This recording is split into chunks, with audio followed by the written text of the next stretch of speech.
Iran's stockpile of ballistic missiles poses a major threat to the Arabian Gulf, the Middle East, and Western nations, diplomats warned on Thursday.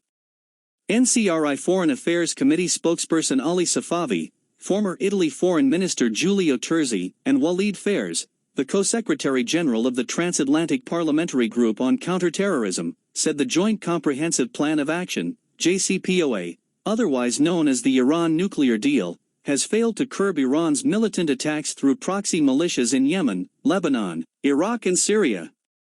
The officials argued that U.S. President Joe Biden and European leaders need to take a tougher stand against Tehran and its ongoing nuclear and ballistic missile program. Phares, who is also an advisor to the anti-terrorism caucus of the U.S. House of Representatives, said that the focus has always been on curbing Iran's nuclear program. But the regime has also built up a formidable arsenal of ballistic missiles that are being used in 4 battlegrounds in Yemen, Lebanon, Iraq and Syria.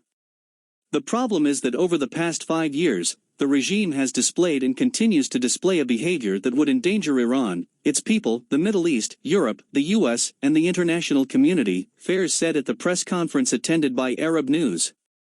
Phares said negotiations must also include a focus on Iran's behaviors and its use of militant proxies in the Middle East.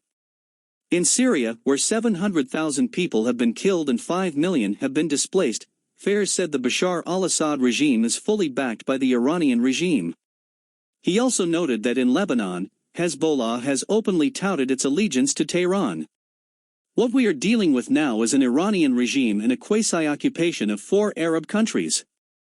There cannot be a return to an Iran deal without resolving the Khomeini imperialism that is occupying half of the Middle East, Phares said in reference to Iranian Supreme Leader Ali Khamenei and his foreign intervention policies. Terzi called the JCPOA, which was signed in 2015 and attempted to restrict Iran's pursuit of a nuclear weapon, a flawed deal and total failure. He noted that Biden wants to pursue an agreement that will end the attacks from proxy groups like the Houthis and prevent the situation from worsening. This is a major issue and a major question mark. We see a cautious approach, but up to now, I do not consider it a weak approach by the Biden administration, Terzi said. There is a willingness by Biden to deter attacks, especially against American interests. But more in general to avoid at least a scaling up of the existing aggressive strategies by proxies of the Iranian regime.